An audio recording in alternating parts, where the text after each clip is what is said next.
Hey, how's it going, everybody? It's Timothy here with Jank Diver Gaming. We are drafting Peasant Cube tonight, and we're doing the 450. Admittedly, the 450 has not gotten as much love as the 360 in terms of tightness and changes recently, but we have 10 players, which is crazy. We haven't had 10 players for a Peasant Cube in a while, which means we have to play with our 450 version of the cube.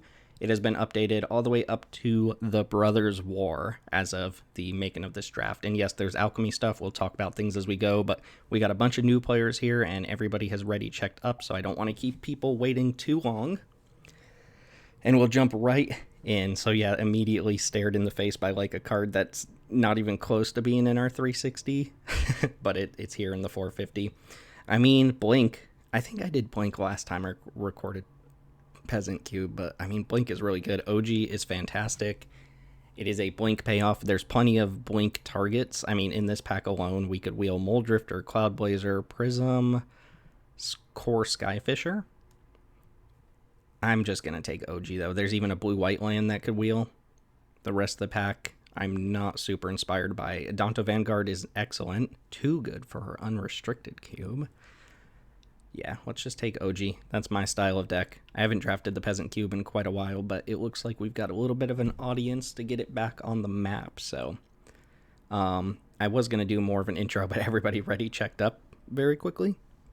I will say this is probably going to be my last video for a while. There's a cluster of videos that I'm putting on YouTube, but I'm having a kid in like 2 weeks, so I won't be producing as much content. The best thing that you can do if you just want to shout out and kind of support Jank Diver Gaming and what we're doing here with our cubes and getting the community together, just go ahead and join our Discord.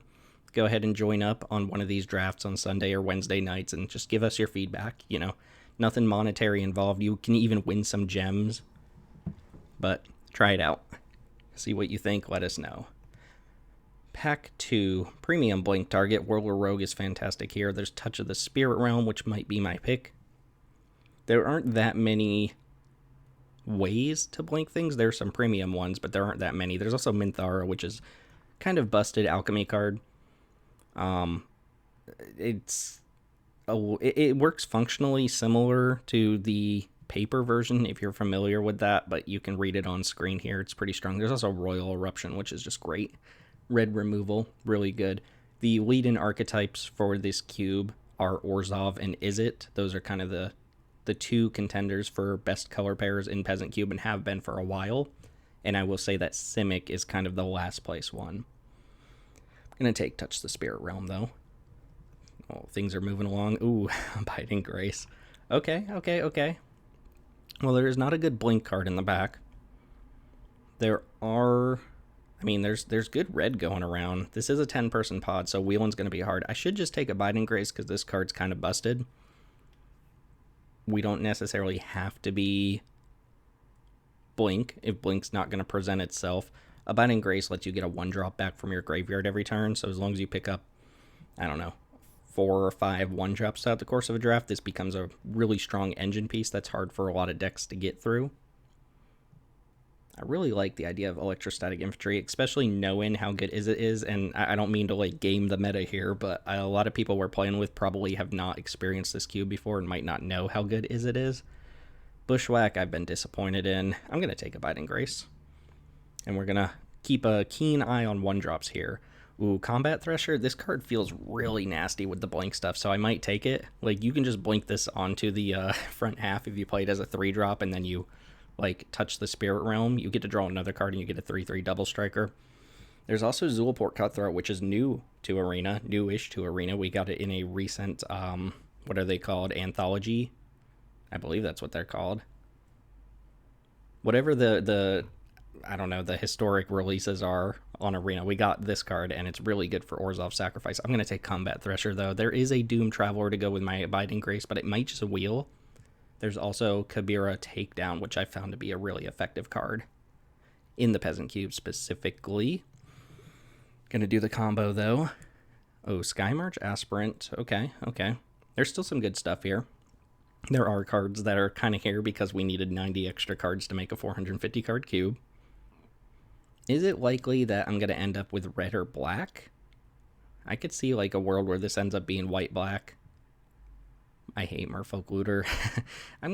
I mean, taking Sky March Aspirant's pretty good because it is a one drop to go with Abiding Grace. It's just not exactly a meld card. Like, it's not exactly a good glue card to go with the blink stuff that's going on. Like, I've got 3 blink cards and then kind of just a one-off really powerful card.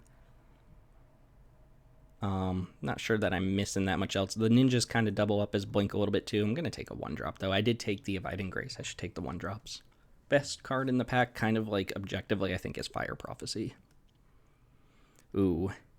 Well, this is not a good sign. There's all Jund cards. It's just all Jund cards, and dang, there's nothing here. There are 2 1-drops. There's Squirrel and Grim Initiate to go with Abiding Grace, and Squirrel could lead me down the Orzhov path. There's also just an Evolving Wilds, which you can always take and be happy with. There's some Gruul lands as well, and as much as I like Gruul in this cube, I don't really end up in it a lot, and I don't want to fight another player for it in a 10-person pod. I think I'm going to take Grim Initiate. We'll keep our soaps open to, like, some sort of sacrifice deck. No, I'm going to take Squirrel. I'm going to take Squirrel. If I'm going to be a sacrifice deck, I'd much rather be Orzhov and have access to the sacrifice outlet here, even though you do need green mana in your deck for that. Kinetic Augur is probably the most blatantly powerful card in the pack, but this is a good Evolving Wilds pack if you're not seeing anything that tickles your fancy here. Alright, little pause there. Going into, what is this, pick 7? I see Cult Conscript right away, and the Orzhov cards do still feel like they're flowing. Green is open, but green is always open. Seagate Oracle is a decent blink card, but it looks like, just given the context of the last couple packs, that I'm not going to be able to, like, force myself into a blink deck, and it would really suck if someone else started with, like, Soul Herder, you know.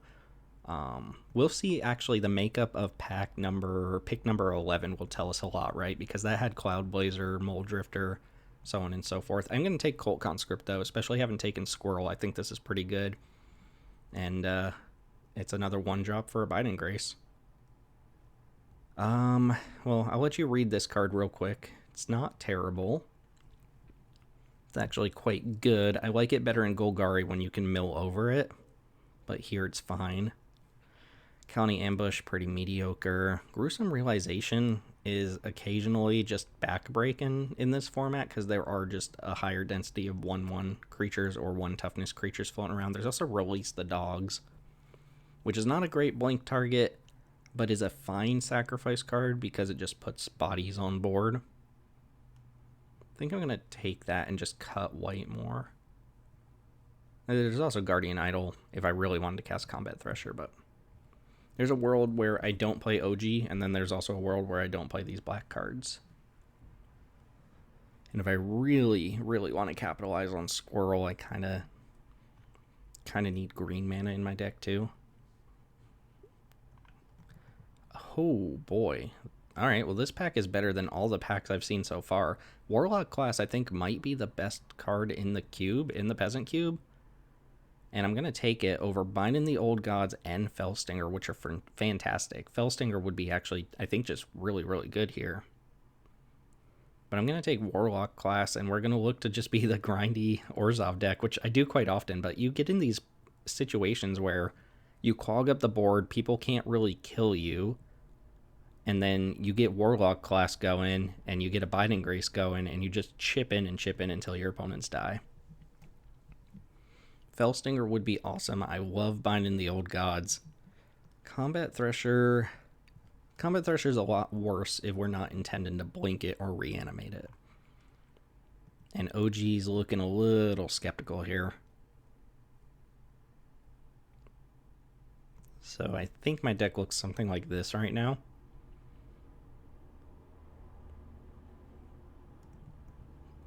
And I don't know, Binding the Old Gods 9th pick. It's really telling. I mean, at the very least, Golgari is open. Doesn't necessarily mean green's open or black's open, but Golgari is open. Maybe I should just take the Binding, but I've just been very successful with Warlock class. It replaces itself throughout the course of the long game as Graveyard Synergy. The last mode actually kills people. What color's open? I don't know which color's open. Could take Paradise Druid. and look to actually be Golgari. I don't have much of a choice here. I could take Temple Garden to go with my Squirrel. Jewel Thief's a fine middle-of-the-road card. I don't really want to be like a multicolored deck. I'm not going to be Selesnya specifically. So this is kind of a rough pack, but I think I'm just going to take Temple Garden. Follow that up with Dreadfuge. Yeah, okay, look, Mole Drifter's gone. Skyblaser's gone. There was another card. The Prism is gone. Core Skyfisher is kind of mediocre here. It's okay. I guess it's okay with Combat Thresher. Could just take a Dreadfuge. Dreadfuge's pretty good. It's like the peasant Thoughtseize, you know. We don't get to play actual Thoughtseize. Come on. Also worth noting, Inquisition of Kozilek is technically peasant legal based on how the format works, but we do restrict ourselves to the rarities that are on Arena, since that's the card pool we're working with, and Inquisition has not been printed below rare. I believe it's only in the Strixhaven Mystical Archive, and it is in fact a rare there, so we don't put it in the Peasant Cube. Yeah, okay. Blink is not going to work out. There's no way. There's no way. All right, well, we got a night cover. Ooh, Minthara. Minthara is excellent. If you can go wide, I think people might just not like have experience with this card, but basically the way it works is, oh, sorry, I guess I disconnected. The way this works is, as long as it's on board, anytime a permanent leaves the battlefield, you could sack a treasure token. You bump its intensity up by 1, and while it's on board, all your creatures get plus X plus O. All right, we got that fixed out. Anyway, did I explain how Minthara works? I don't know. Scurry Oak. I mean, Gruul. We could be Abzan. There is like an Abzan-y kind of token deck, but if that's the case, I should probably take Deathcap Glade. Minthara is pretty good with Scurry Oak. I am going to take the Glade here. Oh, Cutthroat and... Oh my god, that is not what I thought these last two cards were going to be. Right now, I don't have the sacrifice outlets to say I'm Orzhov. I'm going to take Cutthroat. Cutthroat, I can get 1-drops. Doom Traveler is like primo 1-drop with Abiding Grace, but I'm going to take Cutthroat. All right, OG is coming out. And Orzhov, basically the Abzan spectrum is what I'm looking at here. But that is just a sign. The Blood Artists, like Cutthroat and actual Blood Artist, are basically the cards that make that strategy tick. And getting those makes me believe that, you know, Wheel and Minthara makes me believe if people open Flesh Taker and Cruel Celebrant, that I'm just going to be able to get them very easily. This is 450 cards with 9 people. I'm sorry, with 10 people, so every card gets opened. It does appear that people are having a little bit of a problem. All right, Scattered Thoughts. Name of my podcast. I guess my mini cast, if you want to go check it out. I just recorded episode 9 today. It'll probably be my last episode for a little while. Jennings.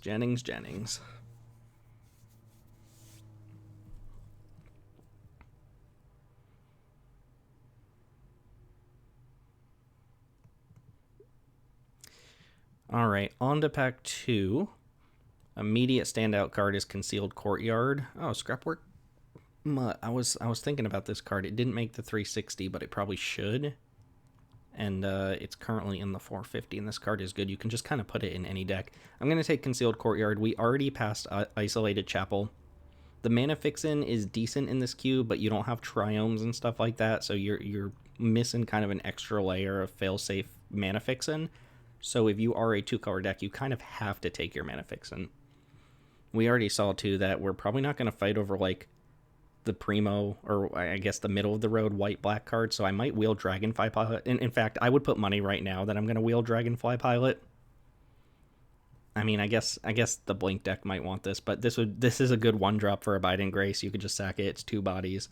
If not, if I wheel Dusk Legion Zealot or Scrapwork, I'll be happy. And I occasionally play Banish and Light as well, but we got to take Mana Fixin. Ooh. Do you see what I see? There's a spider spawned. I don't think I'm creature heavy enough at this point to be comfortable taking spider spawning. As good as it is, there are some decent removal spells and Uncharted Haven for Mana Fixin as well. I could just take and eliminate a Glass Casket I think I will take an eliminate here. I don't have much in the way of removal. I do want a few pieces by the time all is said and done. Eliminate, I think, is generally just better than Glass Casket, and I am giving up an extra piece of mana fixin' that could fill in for the white-black lands, but I think I'm going to get the rest of the white-black lands if I take them appropriately. Patriarch's Humiliation, very good removal spell. Poison the Cup is kind of middle of the road. Love Song of Night and Day. This is more of a Selesnya card. It's basically a 2/2 flyer with an extra +1/+1 counter you get to throw around. I should just take Order of Midnight.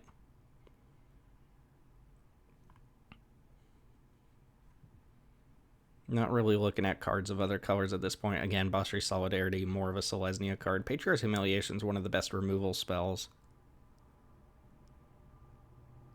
And for that reason, I should take it. It's kind of like Swords to Plowshares, and I know that sounds silly, but that's kind of not that much of an exaggeration. I'm going to get Order of the Midnight back on the wheel, I believe. I'm going to take Humiliation.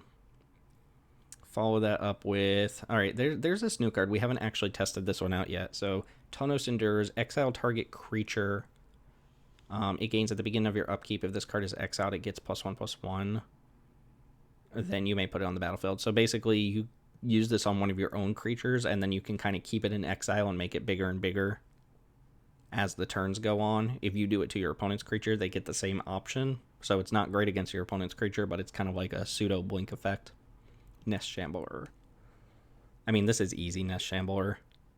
I don't think we really need to discuss that one too much. Hero of the Dunes.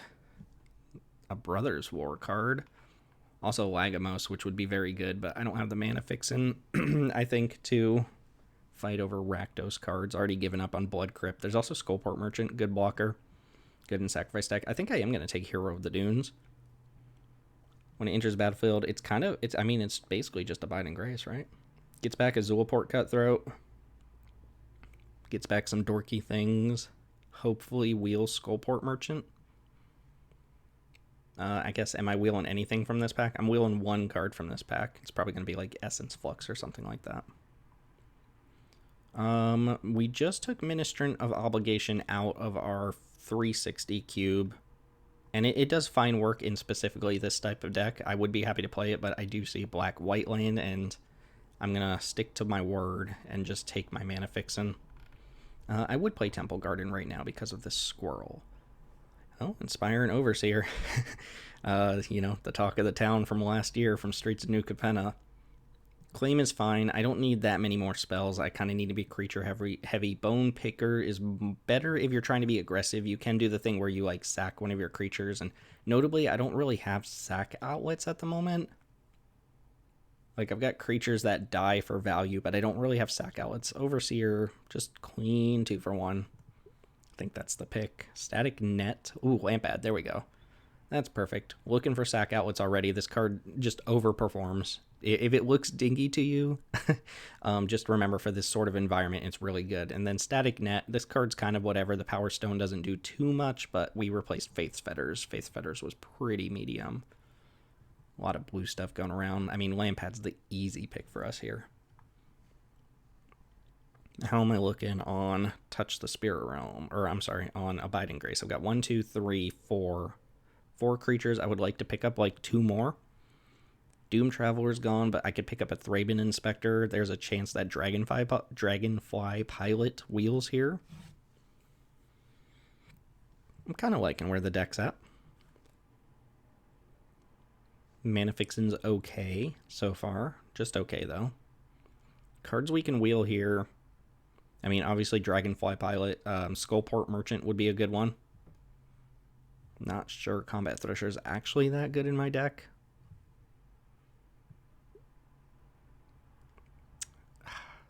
Oh my god. Golden Demise is really good. That's the 4th card I'm considering here. Selfless Savior. Really, really good with Abiding Grace. Black-White Land. Village Rites.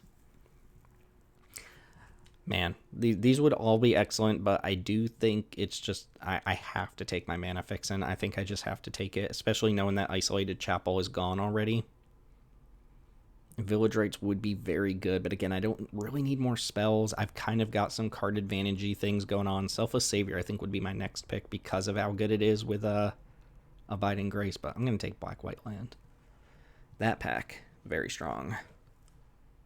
A really good Is-It card, and then Spectral Sailor's always been kind of medium, but it has more of a home in the Peasant cube than it does in our Unrestricted cube on account of the ninjas and some of the tempo strategies. There used to be a Blue-White Flyers deck, but we kind of nixed that as a, specific archetype in favor of the Blue-White Blink stuff, which I think people just generally enjoy more often. It's a little less streamlined, a little less autopilot-y when you draft it. Dreadfugue doesn't always make my main board. What do we got here? Catcher's Attendant, not the deck for that. Mage's Attendant, this is 2 bodies in 1. A little bit of disruption tacked onto it. Trumpet and Herd, not for us. I guess I could take this. I don't think there's any way there's blue cards getting in my deck. I'm not splashing OG here. Yeah, I'll take Mage's Attendant. And then we're going to hit the wheel here. Yep, there's Dragonfly Pilot. I do like Fungal Rebirth. I'm not going to splash for it. Abzan Falconer. It does look like +1/+1 counter stuff is going around. There was a Pledge of Unity going around someplace during this pack too. I expect to see that if these cards are still here as well. But Dragonfly Pilot, I think, is actually pretty good. I guess I should right-click this one for people who don't know what it is, because it is an alchemy card. I really like this one because it gives you a reason to have Dragonfly suits in your Peasant cube, because you would never put Dragonfly suit in your cube, right? This card's trash. But when you make one for free off the back of an ETB that you can blink and recur and stuff like that, it starts to look a lot more appealing. Dragonfly suit is a much better card when you don't have to use a slot in your 40-card deck on a Dragonfly suit. When you just kind of conjure it out of thin air, much, much better. Oh, we can also return Dragonfly suit to the battlefield with Hero of the Dunes. That's kind of cool. All right. I do like where we're at. I'm looking for Blood Artist. I'm looking for Cruel Celebrant. I guess I'm looking for like Thraben Inspector and then Sack Outlets. Skullport Merchant would be a gift, I think. And there's a chance we get it back here.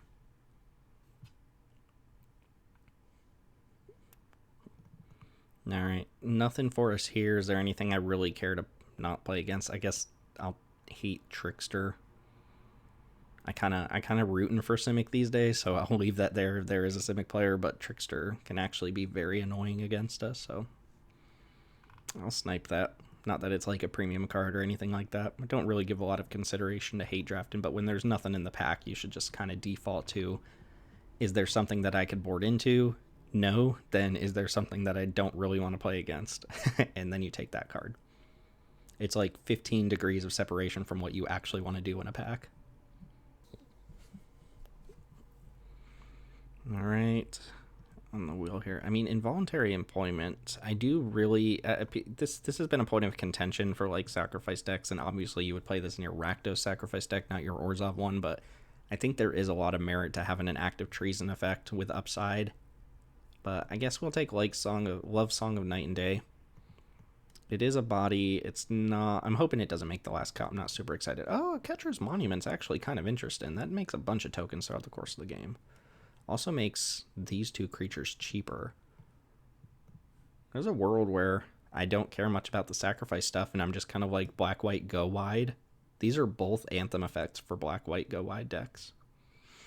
And you can, it's part of the strength of Orzhov. You can go all in on the sacrifice rabbit hole, or you can go for like the mass pump type thing. It's usually better done in Boros, but this card definitely contributes to the strategy.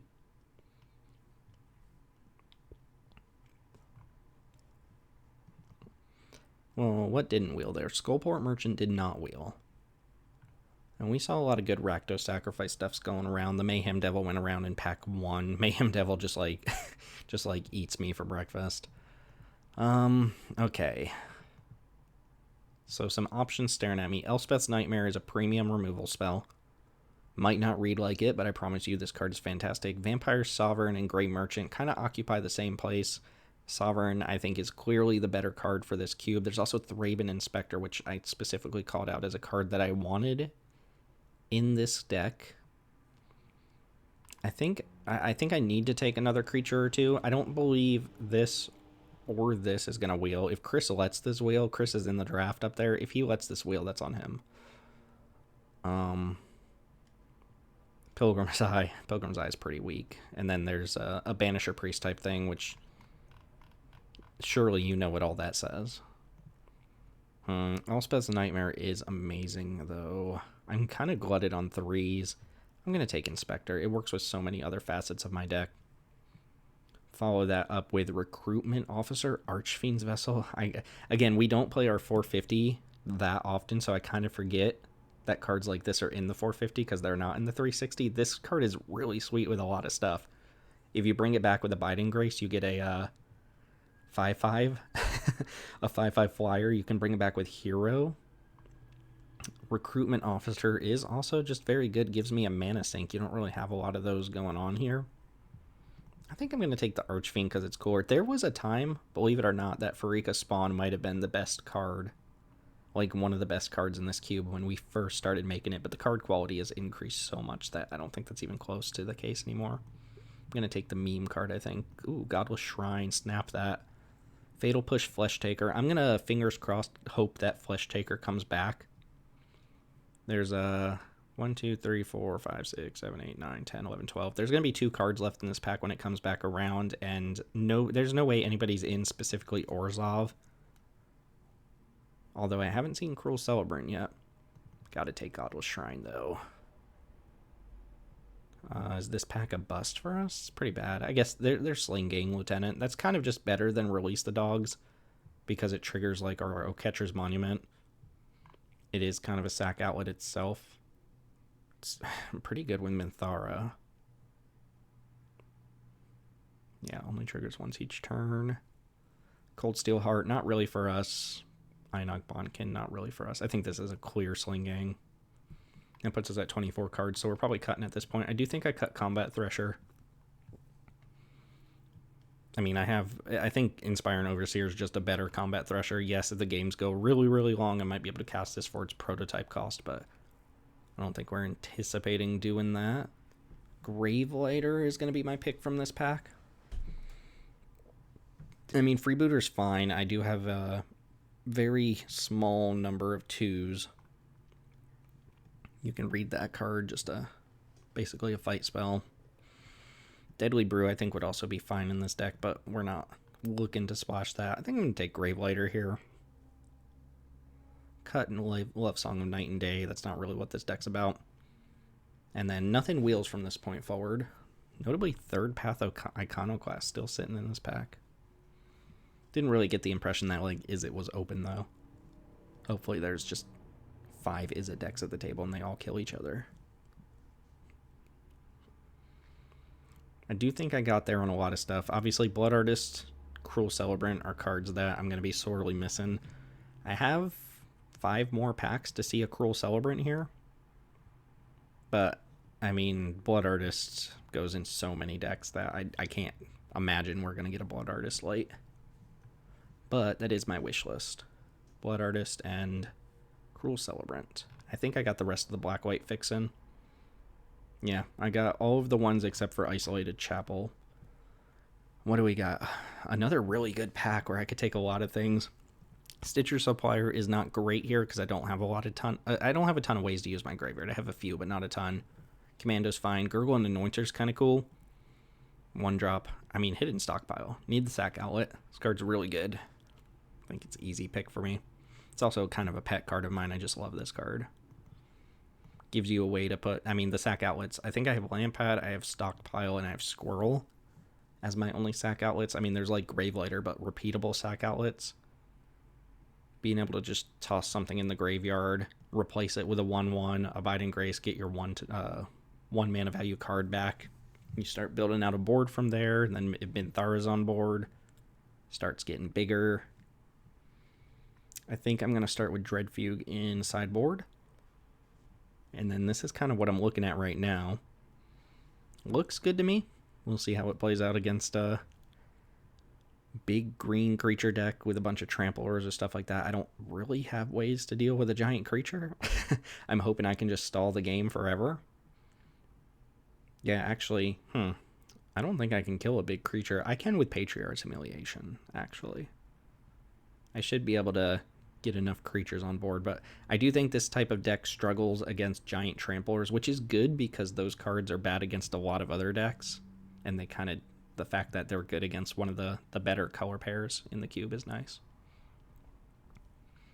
Nothing wheels here. I would like to test out Gurgling Anointer, and I think it would be good in this pack, in this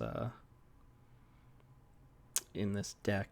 Maybe it wouldn't, actually. Maybe it's actually actively bad because like Thraben Inspector is the only way I have to draw extra cards. Inspire and Overseer. Yeah, I take it back.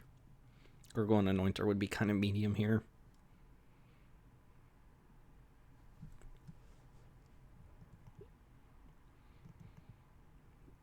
Dang, a lot of good stuff here too.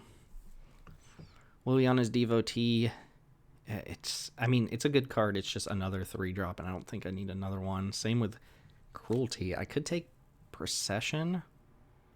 Procession I like better when you're aggro, but it does give you kind of a steady stream of bodies. Whenever a non-token creature dies, though, maybe that's not that good for me.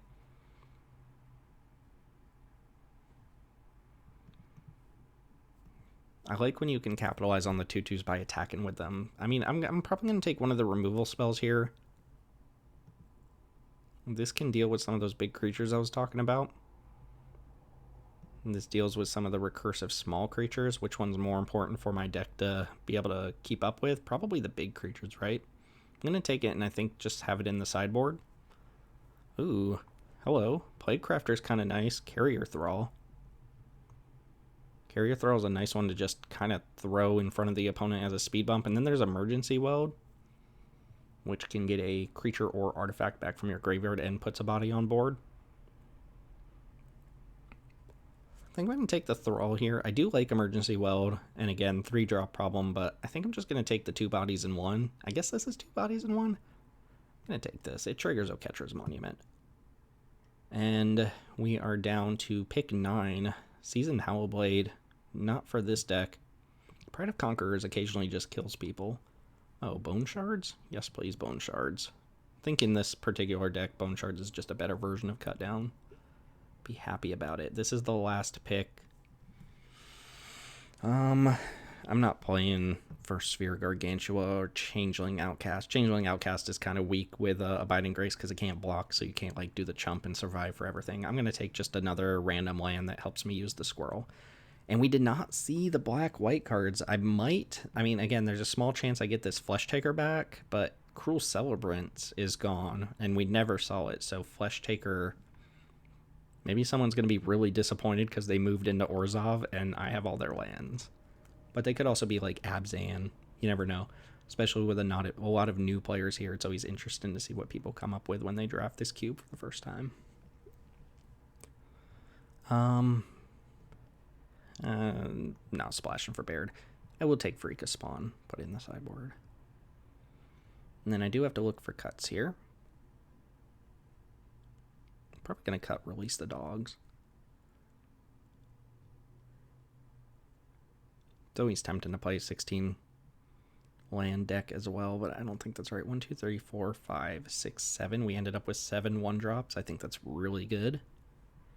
Yeah, Release the Dogs is going to take an axe here. Do I have ways to use... this is kind of a mana sink. Oh, Flesh Taker. Thank you, thank you, thank you, thank you, thank you. Oh, and I get to snipe Garruk's Uprising out of the draft? Get out of here.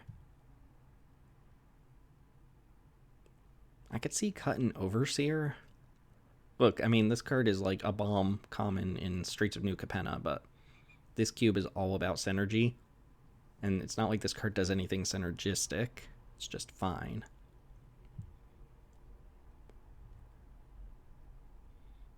I don't feel like I need a million removal spells, but I also don't have them. I have 3 Bone Shards, Humiliation, and Eliminate. I guess I could touch the Spirit Realm.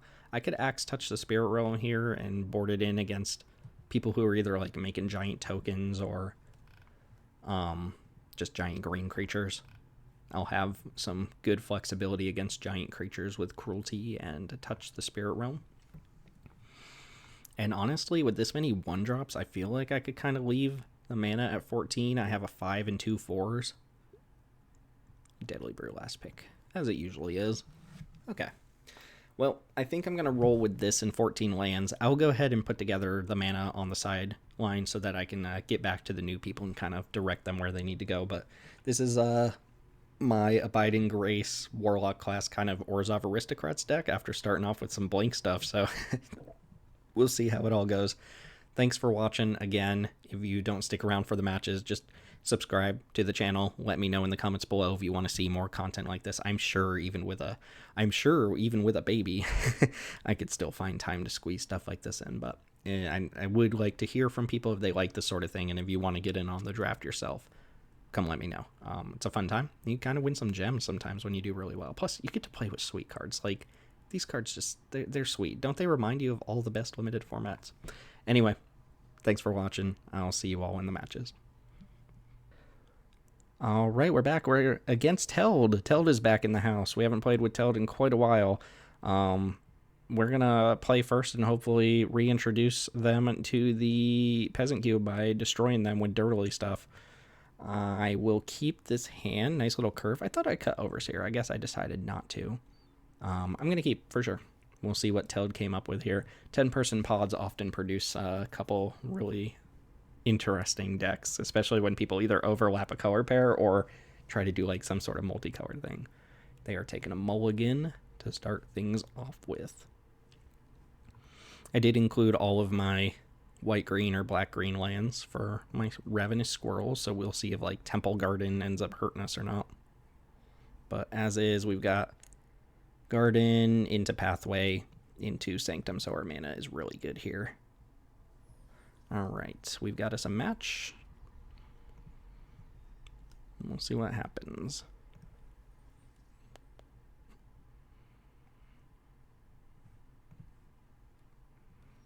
Uh-oh, Sacrifice Mirror. Let's go ahead and just get Lampad down. I could hold up Eliminate, but we obviously just play Lampad here.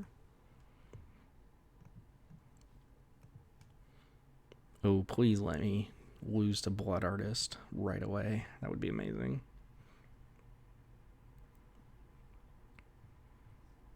Blood Artist is kind of a mirror breaker for these sorts of matches. I was joking. All right. Well, I could kill it right away with Grave Lighter. I could eliminate it, but I would rather use my mana more efficiently. Ugh, man, this card is so good. It's so good against me. I think I'm just going to go Overseer here. I don't want to sack either of these cards to Grave Lighter, I don't think.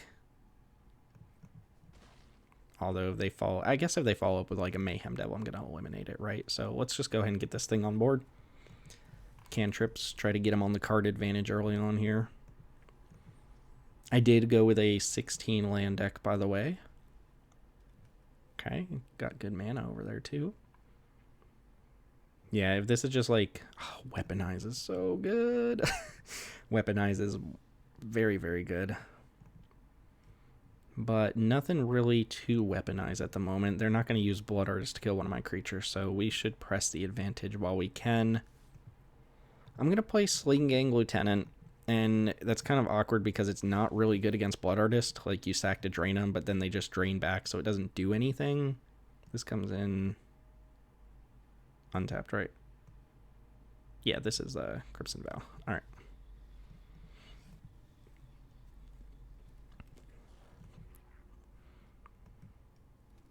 And we'll pass.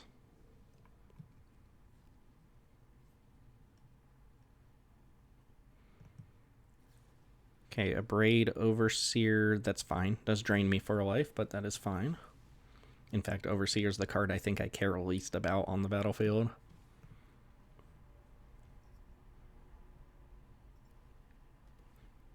Oh, Bastion too.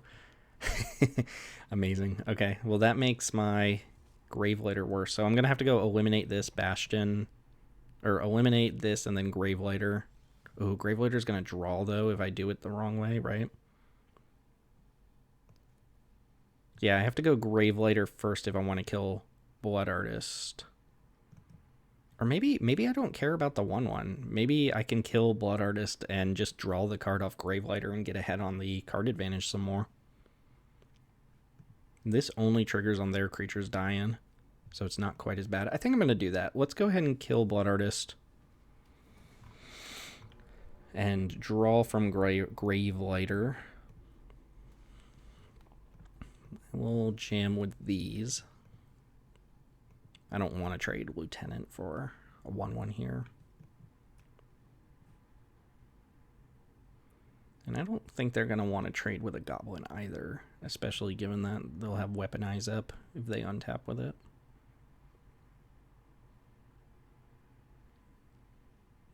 Okay. And then this should draw me a card because a creature died this turn. All right. We pass the turn. The way to beat this card is just to constrain them on sacrifice, right? If they don't have bodies on board, it doesn't do anything. All right, what you got? Warlock class also deals 8 damage by itself with Lieutenant. Of course, you have to get it to level 3. Okay, we got Devotee, which is not doing anything this turn. And neither am I. Minthara is incredible. All right, so we play Minthara first. They are probably going to toss this at Gravelighter. Make sure I keep up mana for Warlock class there. If they're going to kill something, they should do it before Minthara hits the battlefield. I guess it doesn't matter because I can always artificially bump my creatures. Let's send in Gravelighter, and then if they kill it, my creatures will get bigger. I could proc it myself now. I'm not going to do that. And then we will play Warlock class. And then I have a choice here to sacrifice a Goblin if I want to pump all my creatures and get a Warlock class trigger. It's probably worth it, right?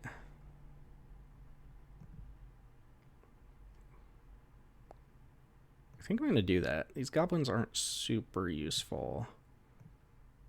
And I'll do it like this so I can just keep up Lampad.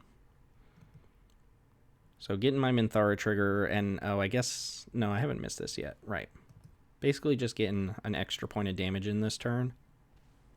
And also making sure Minthara triggers. And this triggers once per turn, but you can do it on your opponent's turn too. So there's a world where I just like sacrifice the Goblin on their turn, and then all of my creatures are +2/+0 out of nowhere. Plaguecrafter does not bother me too much. I will sack this Goblin token, and that will pump my creatures by itself. Now opponent has to choose whether they're going to use their mana on Devotee or on Weaponize. Probably Devotee, I imagine. Yep. And we untap. Okay, let's go ahead and level this up first. Ransack the labs. Dread Fugue. Not too worried about the card in their hand. Abiding Grace. No 1-drop? How is that possible? No 1-drop to get back there either. Oh, you know what? The other cards go to the graveyard. So we take Abiding Grace. And we're going to do a little bit of this.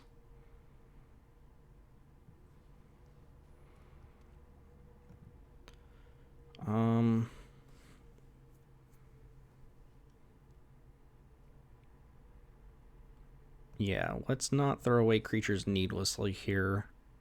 Gonna attack for 4, and then end step I'm gonna get my Sky March Aspirant back. And then next turn I can level up Warlock class.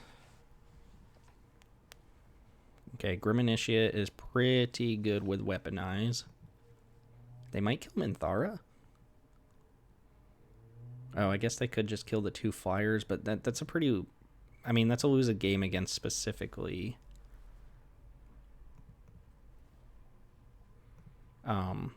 Abiding Grace.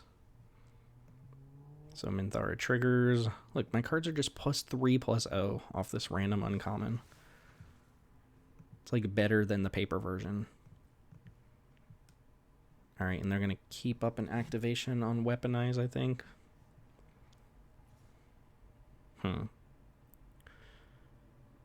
Why are we doing that? In the hopes that I block with Minthara? I mean, I could just take this.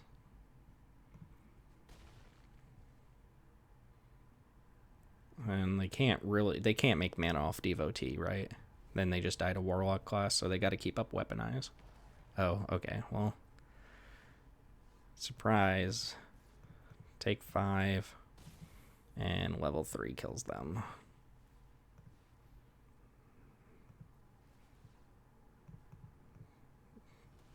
Yeah, I think they had to keep up Weaponize that turn. Warlock class is insane. Alright, what are we up against here? I want Obnixilus's Cruelty because it exiles. I kind of want Touch the Spirit Realm too, because it exiles, and exile seems really important here. It's a lot clunkier stuff, though. Mage's Attendant's kind of whatever. Dread Fugue. I mean, Dread Fugue is occasionally really good. How does this Dread Fugue keep getting back in my deck? I swear I cut it like 3 times and it just ends up back in my deck every time. I don't know about the Touch the Spirit Realm. Let's go ahead and do Obnixilus's Cruelty, and let's leave everything else alone. And we have to find a cut here. Dread Fugue stacks up fine against things, but they have a lot of 3-drops as well.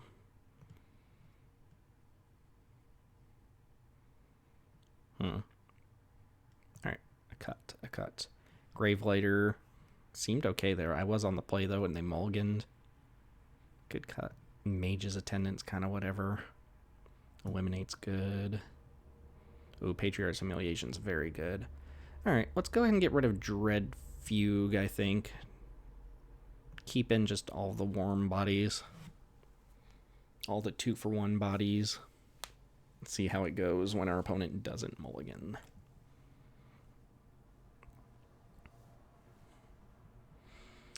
Opponent snapped off a mulligan. I've got another pretty good hand. Doesn't really have any velocity to it, but it curves 1, 2, 3. Puts a lot of bodies on board, and then this one redraws. Archfiend's Vessel sets us up really nicely if we draw Abiding Grace. It's a sweet little card. We eventually cut it from our 360 because of, density reasons. You can't play quite as many 1-drops, but it is cool to do the, the combo thing where you reanimate this and you get a 5/5 out of your 1-drop. Am I playing that instead? I think I will just play Cult Conscript instead.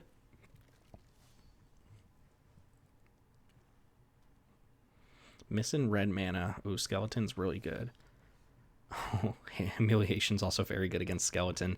I guess I can just go Carrier Throw here. I could also go Vessel plus Humiliation, but I feel like I could use this on something more impactful. Let's go ahead and get white mana and just play Thrall. I don't really want to trade Conscripts for Skeleton. Both of our cards come back, but theirs comes back a lot easier.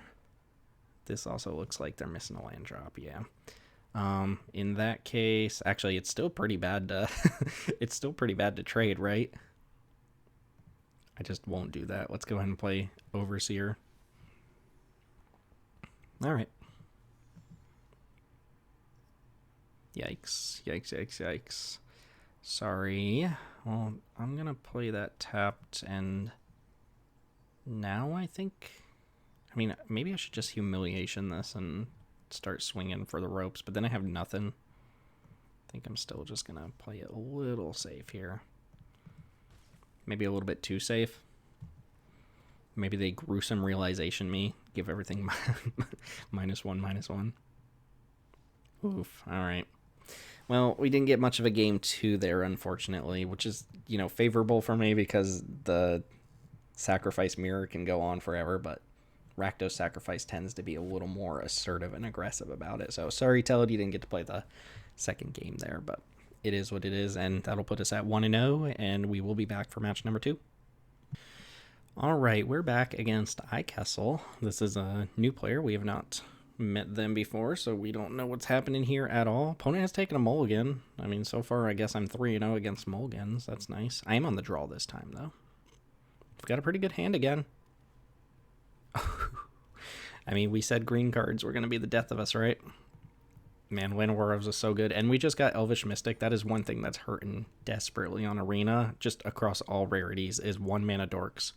You have this, you have Elvish Mystic, you have a Golden Goose, Gilded Goose, and that's like all you have. You just don't get dorks.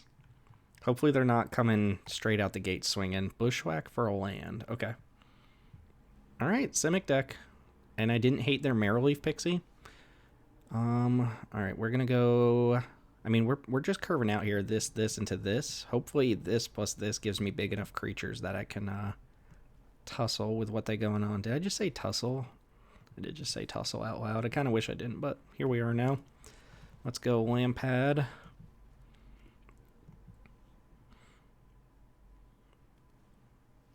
Oh my god. This is sweet. I mean, this is what you want from the Simic start. I know I said Simic is kind of lagging last place, but when you get to untap on turn, 4 with 6 mana, you're probably doing fine. I also can't attack, so let's go ahead and get this monument down, and we'll have a very good turn 4 ourselves. We did get to go Squirrel plus Minthara, make 2 1/1s. We'll get chunked. No 6-drop, huh? I do have to shock here. I could also not shock, preserve some life total, and just play Minthara. Is it worth it to not shock? Maybe we test the waters by attacking first. I know they don't have Merfolk. The Merfolk. Alright. Yep, that was a little bit of a test. I'm not blocking with these. Let's jam them in. See what we got. They wouldn't have bushwhacked if they were in all lands, so they must have all 7 drops. Or double blue cards. That's a possibility as well. Let's shock. Let's go ahead and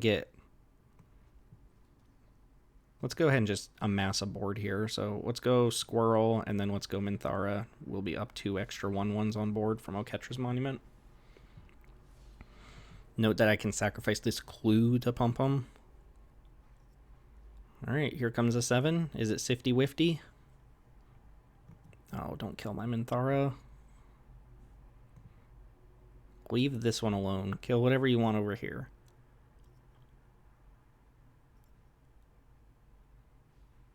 Warden of the Woods. Alright, we can push through that one, and that one also doesn't trample. So I think what we're going to do here is just cast Lieutenant, play this. Actually, I'll play an untapped land so that I can trigger Minthara again on my turn. So we're gonna play the stall game here. We're gonna play the stall game, folks. Also, I have Ravenous Squirrel that's gonna be getting a little bit bigger. Sacrifice an artifact or creature. This card's gonna be huge. All right, let's go Lieutenant. Let's play untapped land. And then I'm going to just activate Lieutenant now to trigger Minthara, and then I'm going to do it again on their turn. Squirrel becomes just a 3/2 out of nowhere. And we're not attacking. Dawn Treader Elk, okay. Yep. I guess I could have played the tap line because I could just use Slinging Lieutenant instead of Lampad. Red mana. Hello, red mana. I don't think you attack here, right? Alright, let's go ahead and grow Minthara. Squirrel becomes a 5/3. Untap. Abiding Grace, you say. So now I can just kind of throw this away. Alright. I think we're at the point where just jamming creatures in here. Because we don't really care what happens to them at this point. They all trade for everything but Warden. 5/7. I'll send Squirrel in too. Get in there, Squirrel. God, Minthara is such a nasty card. Yep, so now we sack Clue token, which grows all my creatures. Makes the Squirrel 7 power.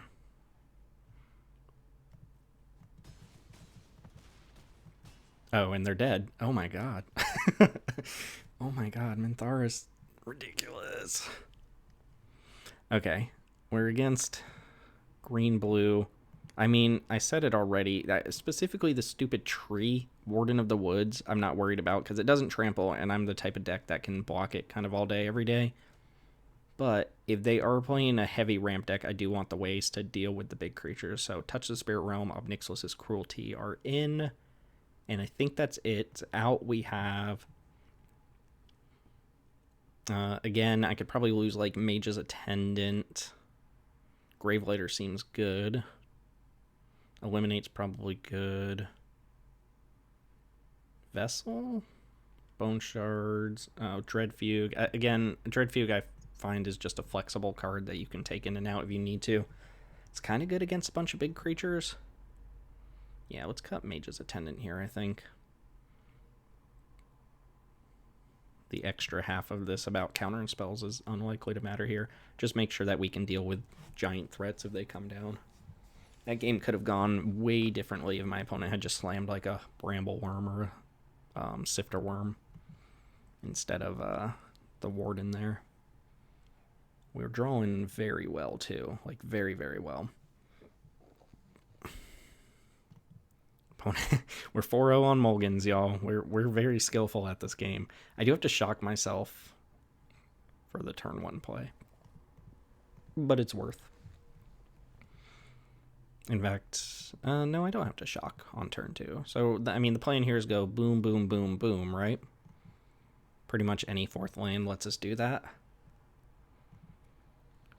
Okay, Dream Cascade. Now I don't have to shock. That's nice. Let's go Conscript and pass.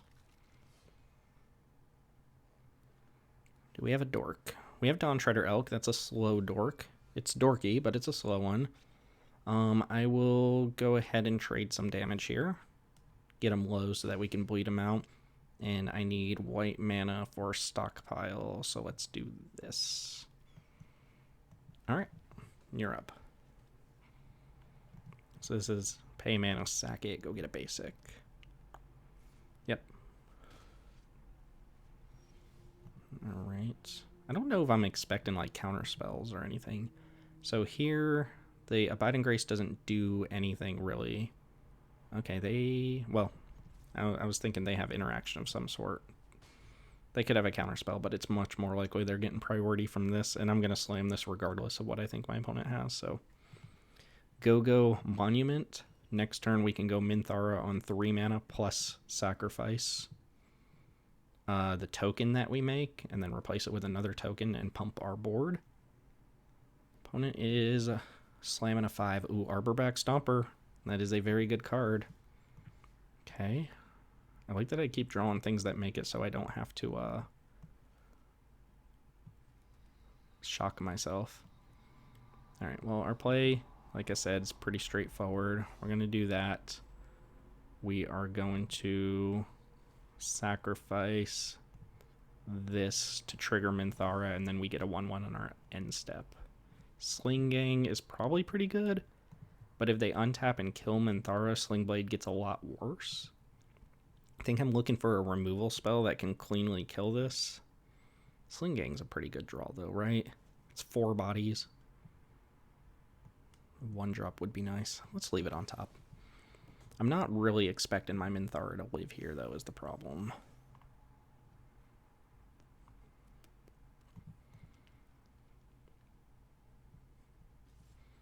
Alright, so if I go for the double block here and they kill Minthara, I lose my whole board, which is pretty bad, so I'm gonna not risk it here. And there was a pause, so I gotta play around a fight spell of some sort. Okay, Flame Spill. Well, Minthara triggers, but my creatures are tiny again.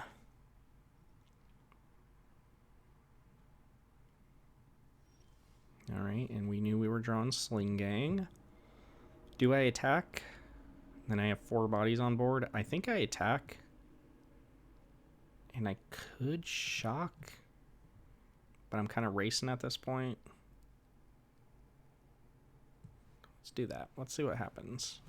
So put some goblins on board, make a 1/1. The reason to shock would be so I can activate Hidden Stockpile and get a scry here. Hungry Flames. End target player, so I lose the life no matter what.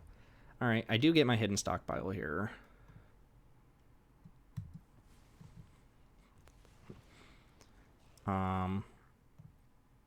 I could threaten the quad block here.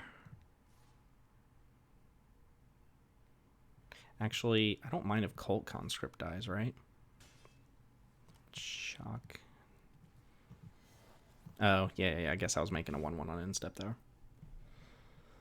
All right. All right, that looked like nothing. So let's block with things that don't have vigilance and see what happens.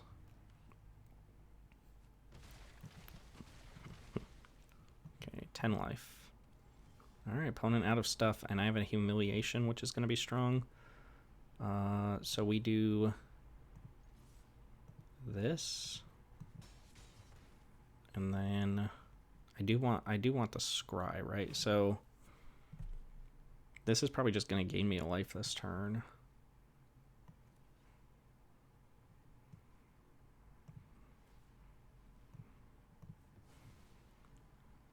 Touch the Spirit Realm feels like a good get out of jail free card against anything, kind of, but I also have Patriarch's Humiliation already.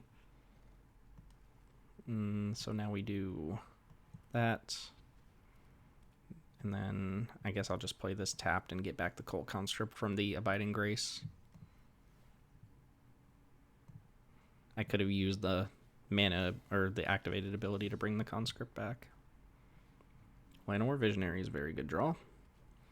No point in humiliation in it. Okay, opponent looks like they have another land in hand. So let's go. Yeah, we can do this. Let them eat one of my 1/1s. Just pushing damage here. Now we sack Conscript, and then we get Conscript back. Cutthroat's perfect. Beautiful. Play that, get this back. Go to end step, gain a life from Abiding Grace, and make a servo.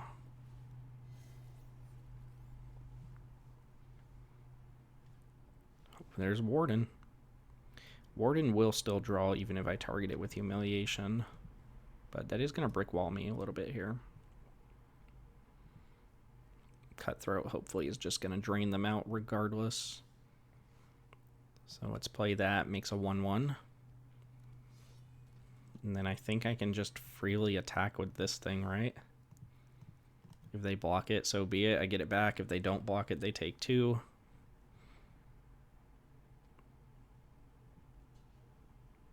I guess I could just sack it to this instead of letting it just die. Opponent's going to be in a really tough spot here. Oh, yeah. Keep that on top. Go to end step. Get my Conscript back. A lot of clicking. A lot of clicking. 1, 2, 3, 4, 5, 6, 7. All right. Opponent is flooded, I assume. Fair enough. Fair enough. Again, a little bit of a different game if it's one of the giant worms or something like that, but these Orzhov decks are good against board stalls. If you can't pressure the Orzhov deck, they just accumulate resources. They bleed you out with the Blood Artist effect. So that was a good showcase for our deck, but I think our opponent did kind of falter a little bit. I've also played against 4 mulligans in a row, so we'll see if we get that in the finals. We do have one more match coming up, though. Thanks for joining. See you there. All right, we're back. We're against Distinct, also 2-0, playing a basically mono red deck with a couple Boros cards being splashed in there. I will play first, and this seems like a decent hand against Boros aggro. I did catch the tail end of Distinct's game, and they've got a very aggressive deck with a bunch of like hasty 3-drops and stuff like that, so it's going to be a little bit rough, but we'll make this work. No, they didn't mulligan. That's a deal breaker. Ooh. Okay, so I guess I play this on white to get Dragonfly Pilot, and then I play that one on black. I don't need the green mana. Go Pilot. Look at that. 1 mana, draw a card. Granted, the card you draw is always a Dragonfly suit, so I don't know how good that actually is. Phoenix Chick coming in. There's that squirrel. So I'll just play Lampad here. And I'm not holding back for mystery haste creature on 2. 1/3 should block most of the haste creatures, I believe.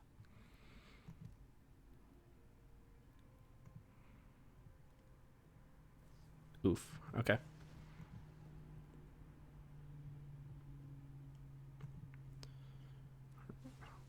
And take my 1.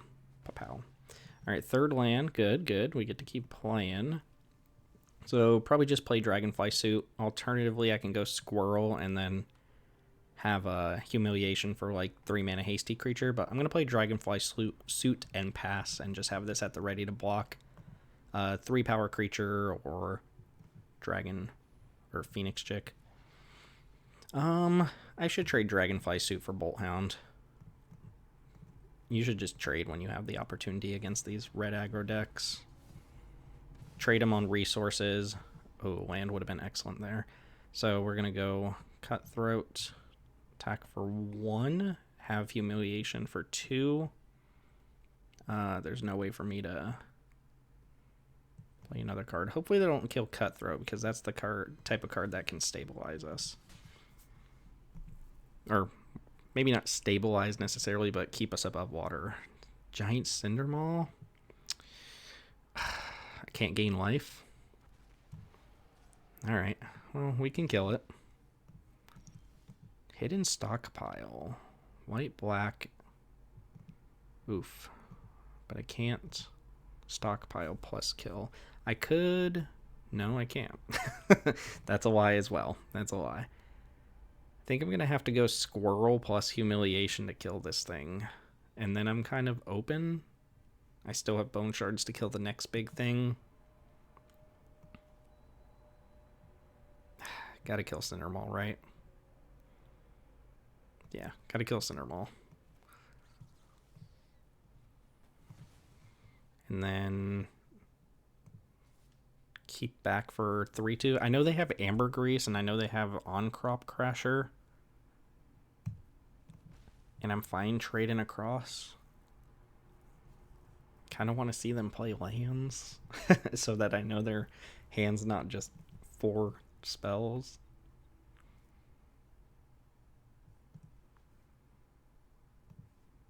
I think it's crucial to get this off the board, though, because it shuts off the life gain from Cutthroat, which is hopefully what I'm using to stay alive this game. Slinging Lieutenant, actually very good with Cutthroat as well.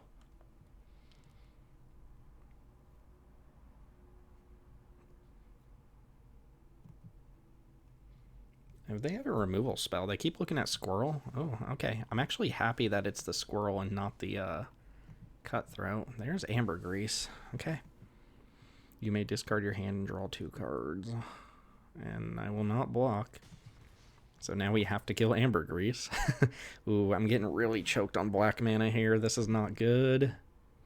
But I don't think I can let this one survive. So I think I'm going to Bone Shards, pitch, and Hidden Stockpile. I think that's just going to be too slow now. I could also sack Dragonfly Pilot, but I don't get to do anything else. So I'm going to discard Hidden Stockpile. And I guess I'm going to swing in.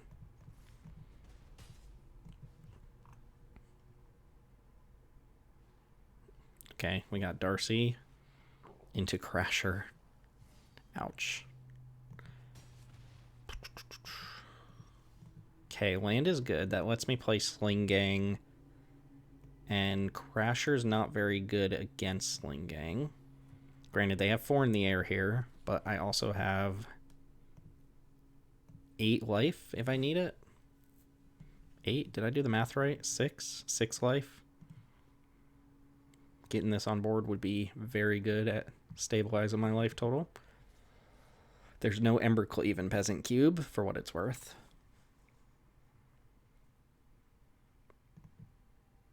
If they attack with Crasher, all right, we don't have to expend any mental energy on that anymore. Okay, good. They are out of cards that matter. And I have Flesh Taker, so I'm going to be able to gain a lot of life now. So I think what we do...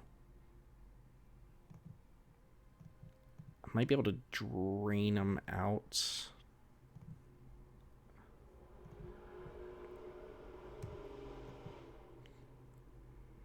Okay, I don't think we do anything yet. Scrapwork Mutt, that's going to let them cycle that land that I'm pretty sure they have in hand. Scrapwork Mutt's been such a sweet card. And they're going to force some action with Darcy and Phoenix Chick.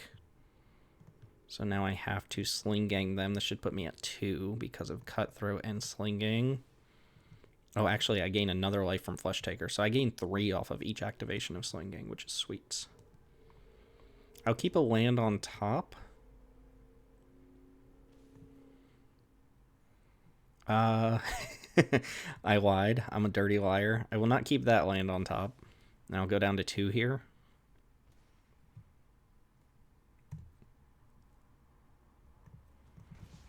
Still insulated. And still don't think I have to sack right away. Maybe I should for the Scry, though. But almost all of my draws are good. Okay, play with fire. Just make me sack something. Okay, so I sack the... I'm going to sack the Dragonfly Pilot, actually, because the Goblin has a little bit more utility for me. I'm surprised to see that play with fire.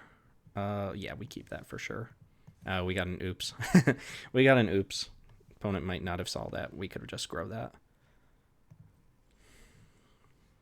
Okay, so we do this. This is probably going to get the Dragonfly suit back. Right? I attack with this. They could double block. They probably put this in front and then I'm forced to do something about it. So I kind of hate that. Let's get this Dragonfly suit back. I didn't think that was going to come up, but here we are. That blocks Darcy and Darcy has to attack. And they can't use the on-crop crasher. Sit tight.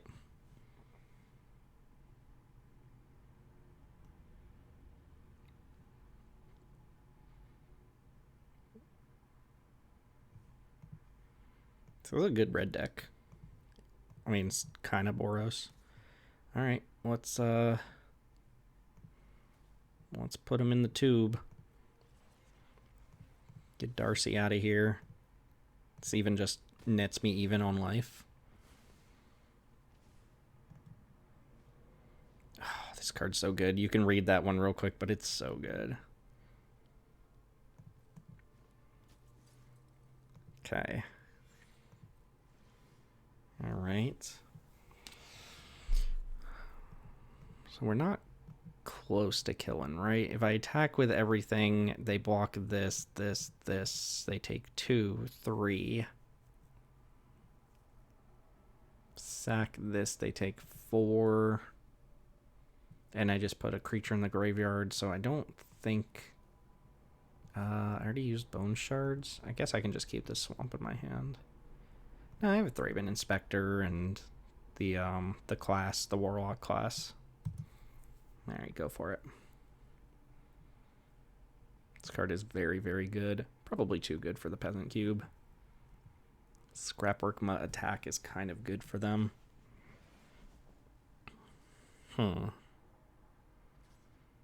Okay.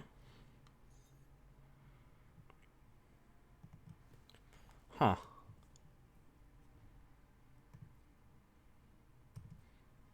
Okay, so Flesh Taker can't block.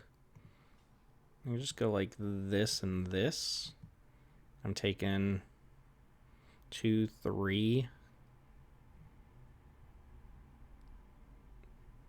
I don't think I have to do anything here. Obviously, I'll sack the goblins, but I think this puts them in a position where they're just dead now, right? Unless I'm missing something. Abiding Grace. I'm just going to keep that on top. That seems good. And sack this to itself. Put my opponent to 6. Yeah, I think I'll still keep that on top. And then I take, what, 3? Alright, what's your draw? Mere Scraplin. Believe my opponent is just dead now, right? Yeah, because they have to block Flesh Taker, and then they take 3, 4, 5, and I just kill them with Hero of the Dunes. So I don't think they were supposed to go all in there.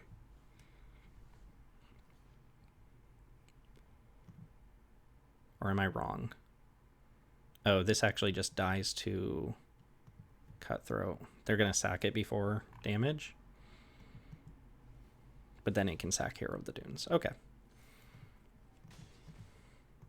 And now Cutthroat kills them off. Whew.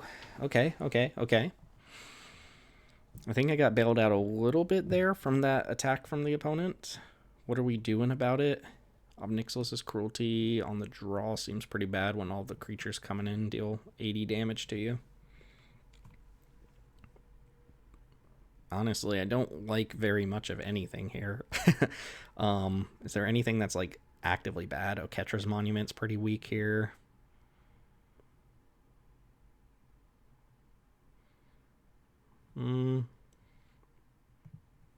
Could see Cruelty being a little bit better than some of these effects.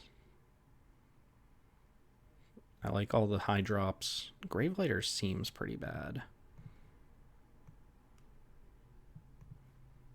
Oketra's Monument also just very slow, but if I can land it and not be dead, produces blockers forever. I'm going to go and get rid of Gravelighter for an additional piece of interaction. All right, Distinct. Let's see what you got.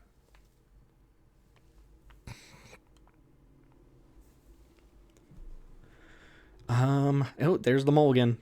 We're back, y'all. Oh, man, is this a keep?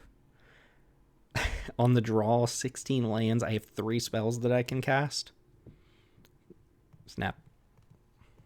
I guess that wasn't a snap keep. We thought about it. Okay, opponent going to 5. That's not really how we want to win a game, but I also might not do like anything this game besides cast these 3 spells. Probably start off with Dreadfugue as well. Okay, we got a 1-drop.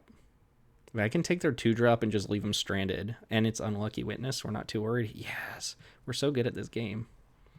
This could also just miss. I'm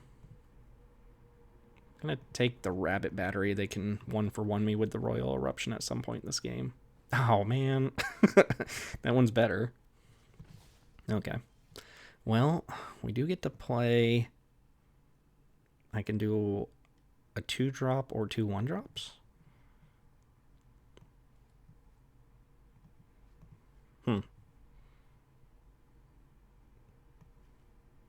I'll do this plus Squirrel. Actually, let's do Vessel.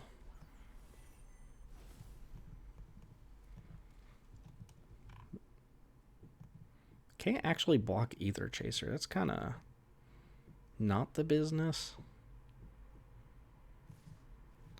Do I want to try and get rid of this now? Or do I want to just keep taking 1? I think I can kind of ignore it.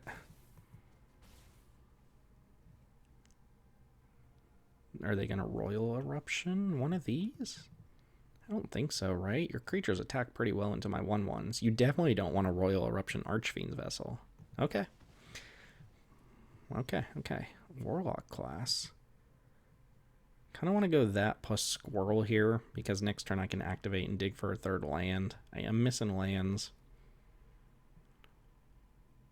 Could also just play 2 more 1-drops, but I'm going to do that. I'm going to go this plus... yeah, let's go Squirrel.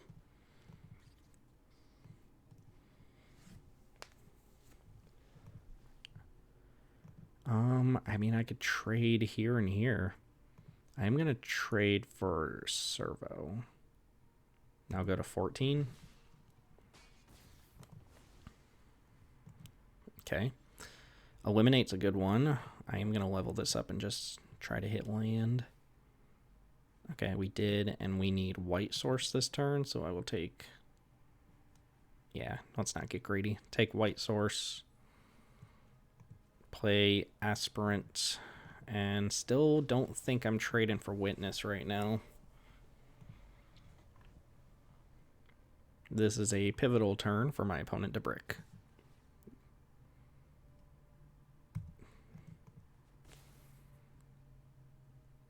Oh.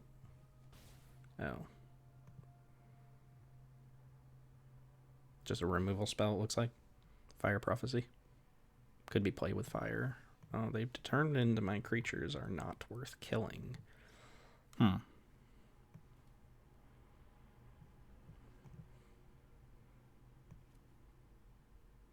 Definitely playing Flesh Taker, right? Yeah. Absolutely playing Flesh Taker. And then I think just jamming with Aspirant.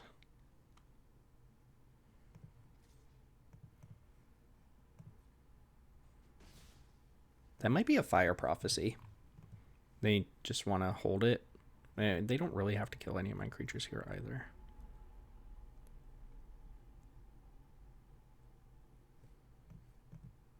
Okay, I will block Witness now. My life total's getting a little low. They get one of the top 2 cards of their library, but they have to play it in basically this turn. Alright, let's see what you flip. Okay, cool. That could have been worse. That is Fire Prophecy, so now I can't actually save it.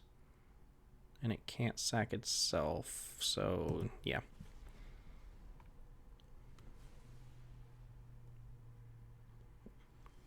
Alright, land. Do I want to shock to get Sling Gang Lieutenant into play? I don't think I have to do that, so I think I can just attack here. Oh, they have another interactive spell? I guess they could have Play with Fire. Am I blocking? That's the question. Should I just attack with both? Because I'm probably going to play Dragonfly Suit here, and I want to be able to crew it against like a 3-2. But if they have an interactive spell that kills one of these, then I won't be able to do that. I think I'm going to leave 1/1 back. I kind of want them to use Play with Fire on Ravenous Squirrel. Let's do that. And then next turn we're set up to double spell with a blocker plus an eliminate. So I'm expecting Squirrel to die here. Oh, high speed hover bike. Tap down a thing. Alright, so I definitely can't block. They could hit me for 4-ish if they have a creature to crew.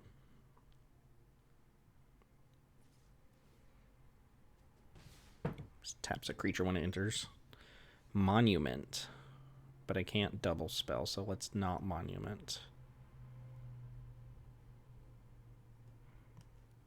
Well, they keeping Suit up. It's good against On-Crop Crasher. Kind of have to do something about this.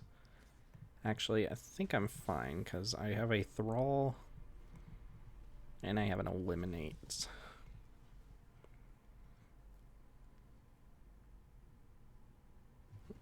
I will attempt to crew the Dragonfly Suit to block this, and if they do something in response, I have Eliminate just in case. Just throwing vehicles at each other. Good old Kamigawa block, you know? Did they flood that hard? I mean, they exiled and dug through a bunch of lands. They just keep Eliminate here. That's not bad.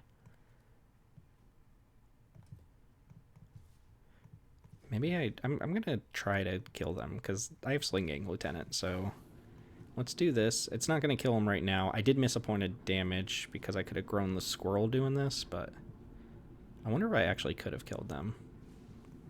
Because they're going to 6 here. They go to 5 from Warlock class. It would have been 4.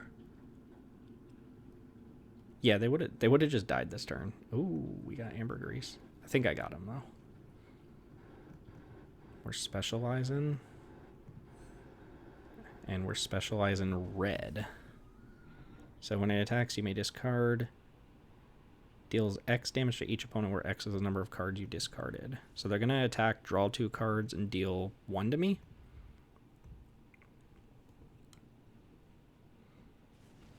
I will just block across, and that should be GG's.